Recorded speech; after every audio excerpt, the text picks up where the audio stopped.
everyone, myself Alka Goyal, working as an assistant professor in RPIT Medical and Technical Campus. Today I am going to discuss about the electronic concept of valency. That is very important concept of chemistry. So it is now clear that the atom combine to form molecule to acquire more stability, but still question is left that how they combine. इसका मतलब है कि atom जब भी combine करते हैं तो वो मॉलिक्यूल्स बनते हैं, तो वो ज़्यादा स्टेबिलिटी गेन करने के लिए मॉलिक्यूल्स बन जाते हैं। बट क्वेश्चन ये है कि वो कंबाइन कैसे होते हैं, उसके पीछे कौन सी थ्योरी काम करती है जब मॉलिक्यूल्स बनते हैं या फिर कोई कंपाउंड बनता है। A number of attempts was made to explain the above question, but the most satisfactory explanation came into existence in 1916 by Cauchy and Lewis, जो बहुत अच्छी थ्योरी दी थी। बहुत सारे क्वेश्चन को एक्सप्लेन करने के लिए वो दी थी, थ्योरी दी थी 1916 में बाय कॉशल एंड लुइस ने। उन्होंने क्या एक्सप्लेन किया था? They explain formation of molecule and compound on the basis of electronic concept of atom. Electronic concept of atom के बिहाव पर, उसके बेसिस पर उन्होंने एक्सप्लेन किया था कि मॉलिक्यूल और कंपाउंड कैसे बनते हैं, और इस थ्योरी को नाम दिया था is known as electronic theory of valency. By then it was known that the elements in zero group of periodic table do not combine with other element।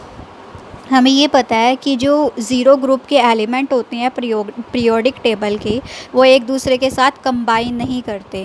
मतलब एक वो वाले जो एलिमेंट होते हैं वो दूसरे एलिमेंट्स के साथ कंबाइन नहीं करते। दीज जो वो एलिमेंट्स है वो हैं, these elements include helium, neon, argon, krypton, xenon, रेंडन।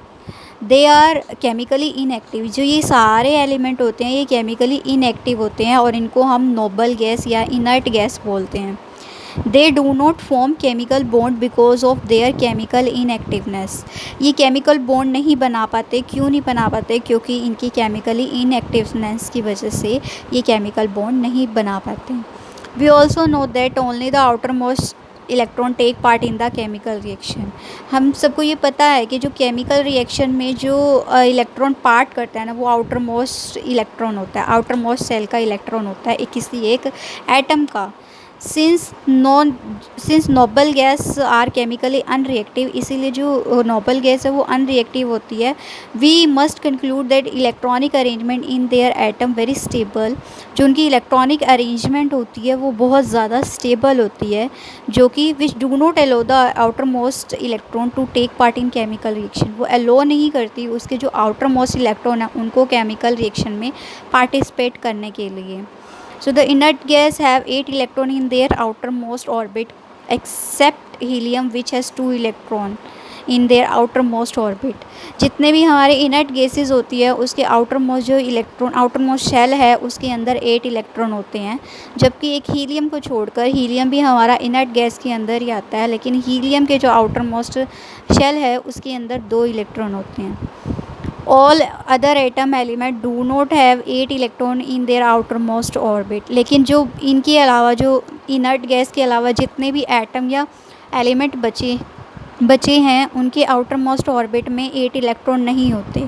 इसीलिए वो क्या करते हैं, अपने 8 इलेक्ट्रॉन को पूरा करने के लिए आउटरमोस्ट ऑर्बिट में अपनी स्टेबिलिटी, अपने एटम को स्टेबिलिटी देने के लिए वो क्या करते हैं, मॉलिक्यूल का फॉर्मेशन करते हैं।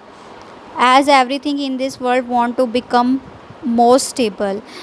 हमें पता है कि हमारी इस दुनिया में हर कोई स्टेबल होना चाहता है, इसलिए एटम भी अपनी स्टेबिलिटी गेन करने के लिए एक दूसरे के साथ क्या करते हैं, कंबाइन हो जाते हैं, केमिकल बॉन्ड बनाते हैं और एक मॉलिक्यूल की फॉर्मेशन करते हैं और अपने आप को एक इनर्ट गैस की अरेंजमेंट में आने के लिए अचीव करते हैं, और ताकि वो ज़्यादा स्टेबल हो सके।